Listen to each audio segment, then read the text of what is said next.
ஒருங்கிணைந்த ஓய்வூதிய திட்டத்தில் அறிவிக்கப்பட்ட சில அம்சங்கள் வரவேற்கக்கூடியதாக இருந்தாலும் அது மகிழ்ச்சி அளிக்கவில்லை என்று ஒன்றிய அரசு ஊழியர் மகா சம்மேளனத்தின் தமிழ்நாடு பிரிவு செயல் தலைவர் துரைபாண்டியன் தெரிவித்துள்ளார்.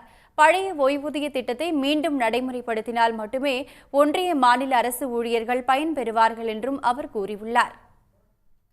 ஒரே ஒரு வரவேற்க வேண்டிய அம்சம் என்ன என்று சொன்னால், குறைந்தபட்ச ஓய்வூதியம் 50% கிடைக்கும் என்பதற்கு உறுதிமொழி வழங்கியிருக்கிறார்கள். மார்க்கெட் ஃபோர்ஸஸ் தான் இவ்வளவு நாளாக ஓய்வூதியத்துக்கு கேரண்டி என்று சொன்னவர்கள் இன்றைக்கி அரசாங்கம் கேரண்டி கொடுக்கும் என்று சொல்லியிருப்பதை நாங்கள் வரவேற்கிறோம். ஓய்வூதிய திட்டம் குறைந்தபட்சம் 10,000 என்று அறிவித்திருப்பதை நாங்கள் வரவேற்கிறோம். குடும்ப ஓய்வூதிய திட்டத்தை அறிவித்திருப்பதை நாங்கள் வரவேற்கிறோம். ஏனென்றால் இவைகளெல்லாம் புதிய ஓய்வு திட்டத்தில் இல்லாதவை. இன்றைக்கி அரசாங்கத்துக்கு ஒரு கட்டாயம் ஏற்பட்டிருக்கிறது.